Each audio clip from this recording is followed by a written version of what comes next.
बिस्मिल्लाहिर रहमानिर रहीम Lecture-05 Physics second paper Chapter-01 Thermodynamics তাপগতিবিদ্যা CQ-Jassore Board-2022 এর দ্বিতীয় সিকিউটা নিয়ে আলোচনা করব আমরা। এখানে দেখো কি বলা হয়েছে সিয়াম 1 কেজি বরফকে -10 ডিগ্রি সেলসিয়াস তাপমাত্রা হতে 30 ডিগ্রি সেলসিয়াস তাপমাত্রায় পানিতে পরিণত করে। এরপরে আরেকজন সামির 30 ডিগ্রি সেলসিয়াস তাপমাত্রার 1 কেজি পানিকে 100 ডিগ্রি সেলসিয়াস তাপমাত্রার বাষ্পে পরিণত করে। তো সিয়াম যে প্রথম বলেছিল সে দাবি করেছে যে তার প্রক্রিয়াটি বেশি শৃঙ্খল। যেহেতু তার প্রক্রিয়াটি বেশি শৃঙ্খল তার মানে এখানে এন্ট্রপির কথা বলা হচ্ছে। তো আসো আমরা আর কি দেওয়া আছে, এখানে আরও কিছু মান দেওয়া আছে। সেটা হলো পানির আপেক্ষিক তাপ SW, অর্থাৎ 1 কেজি পানির তাপমাত্রা 1 কেলভিন বাড়াতে যে তাপের দরকার সেটা হচ্ছে 4200। আর বরফের ক্ষেত্রে বরফের আপেক্ষিক তাপ হচ্ছে 2100। তার মানে 1 কেজি বরফের তাপমাত্রা 1 কেলভিন বাড়াতে যত তাপ দরকার সেটা হচ্ছে 2100 জুল। বরফ গলনের আপেক্ষিক সুপ্ত তাপ, অর্থাৎ 1 কেজি বরফ গলার জন্য যে তাপের দরকার পড়ে সেটা হচ্ছে 3.36 × 10⁵। এরপরে বাষ্পীভবনের আপেক্ষিক সুপ্ত তাপ, অর্থাৎ 1 কেজি পানি বাষ্পের পরিণত করতে যতটুকু তাপের দরকার সেটা হচ্ছে 2.26 × 10⁶। এই ভ্যালুগুলো এখানে দেওয়া আছে। তো আমাদের ঘ নম্বর কোশ্চেনে দেখো কি বলতেছে। ঘ নম্বর কোশ্চেন বলতেছে সামিরের প্রক্রিয়ায় মোট প্রয়োজনীয় তাপ নির্ণয় করো। তো আমরা সামির কি করেছিল মনে আছে? সামির করেছিল 30 ডিগ্রি সেলসিয়াস তাপমাত্রার 1 কেজি পানিকে 100 ডিগ্রি সেলসিয়াস তাপমাত্রা বাষ্পে পরিণত করে। তো আমরা সামিরের এই প্রক্রিয়াটাকে প্রথমে লিখব এভাবে যে সামিরের প্রক্রিয়াটি দুটি ধাপে সম্পন্ন হয়। 1, 30 ডিগ্রি সেলসিয়াস তাপমাত্রার পানি 100 ডিগ্রি সেলসিয়াস তাপমাত্রার পানিতে পরিণত করা। দ্বিতীয় নম্বর ধাপ 100 ডিগ্রি সেলসিয়াস তাপমাত্রার পানিকে 100 ডিগ্রি সেলসিয়াস তাপমাত্রার বাষ্পে পরিণত করা। তো আমরা শুরু করব প্রথম ক্ষেত্রে। আমরা লিখব এটা লেখার পরে এই এতটুকু লিখবা, লেখার পরে আমরা লিখব প্রথম ক্ষেত্রে। তো প্রথম ক্ষেত্রে আমাদের কি কি দেওয়া আছে, আমাদের ফর্মুলাটা কি সেটা আমরা লিখে নেই। আমরা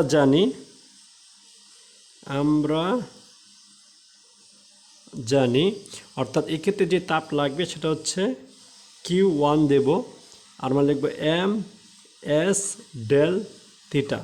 যেহেতু আমাদের S দুইটা আছে, একটা হচ্ছে SW আর একটা হচ্ছে S আইস, তাহলে SW যেহেতু এটা পানি হিসাব হচ্ছে MSW ডেল থিটা। তো আমাদের এখানে প্রথমে আসো আমরা দেখি ভর কতটুকু দেওয়া আছে। ভর দেওয়া আছে, আমরা যদি দেখি ভর দেওয়া আছে 1 কেজি। আমাদের কোশ্চেনে দেখো এখানে সামির 1 কেজি পানি কি নিয়েছে, সুতরাং ভর হচ্ছে M = 1 কেজি। তারপরে এখানে তাপমাত্রা ছিল হলো প্রাথমিক তাপমাত্রা সেটা কত T1। দেখো কত দিচ্ছে 30 ডিগ্রি, তার মানে T1 = 30 ডিগ্রি সেলসিয়াস। এটাকে আমরা ক্যালভিনে নেব, 30 + 2 73 ক্যালভিন, অ্যাড করলে হবে 303 ক্যালভিন। আচ্ছা, দেন শেষ তাপমাত্রা এটাকে আমরা T1 দেই, এটাকে আমরা T2 দেই। সেটা কত দেওয়া আছে 100 ডিগ্রি সেলসিয়াস। তো 100 ডিগ্রি সেলসিয়াস এটাকে যদি আমরা ক্যালভিনে নেই 273 ক্যালভিন, তাহলে আসবে হলো আমাদের 373 ক্যালভিন। তো আমরা তাপমাত্রার পার্থক্য দেখো, তাপমাত্রার পার্থক্য যেটা হচ্ছে ডেল থিটা = T2 - T1।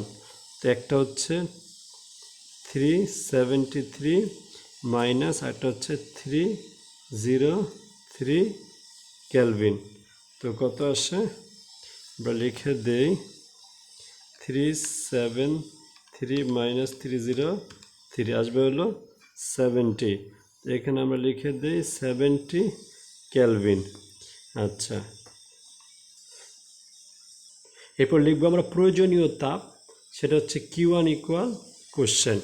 তো এখন আমাদের এইখানে ভ্যালুগুলো আমরা যদি বসাই, আরেকটা ভ্যালু রাখবে, সেটা হচ্ছে SW, যেটা আমরা আগেই লিখেছিলাম পানির আপেক্ষিক তাপ। সেটাও লিখে দাও যে পানির,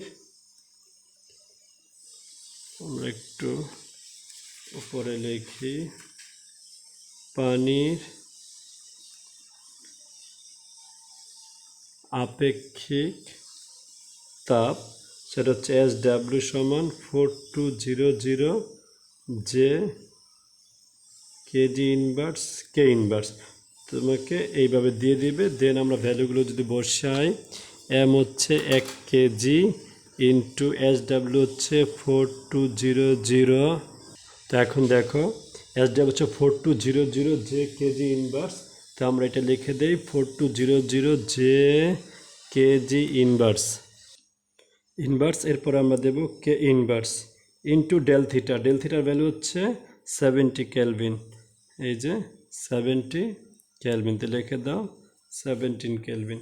আচ্ছা, তাহলে আমরা হিসাবটা যদি আমরা ক্যালকুলেশন করি, তাই কী পাচ্ছি দেখো, 1 ইন্টু 4200 ইন্টু 70, তাহলে আমরা পাবো হলো 294,000 এত জুল। আমরা জানি তাপের একক জুল। এখানে একটা মজার ব্যাপার দেখো, এখানে দেখো এই যে কে দেখতেছে, কে ইনভার্স আর কে কাটা যাবে, এই কেজি ইনভার্স আর এই কেজি কাটা যাবে, থাকবে কি শুধু জুল, এই জুল একক। এখন দ্বিতীয় ক্ষেত্রে যদি আমরা দেখি, দ্বিতীয় ক্ষেত্রে কি ছিল, 100 ডিগ্রি সেলসিয়াস তাপমাত্রার পানিকে 100 ডিগ্রি সেলসিয়াস তাপমাত্রায় বাষ্পে পরিণত করা। এক্ষেত্রে আমাদের ফর্মুলা হচ্ছে, আমরা জানি Q2 ইকুয়াল mLV। তার ভর হচ্ছে 1 কেজি, এটা আমরা জানা আছে।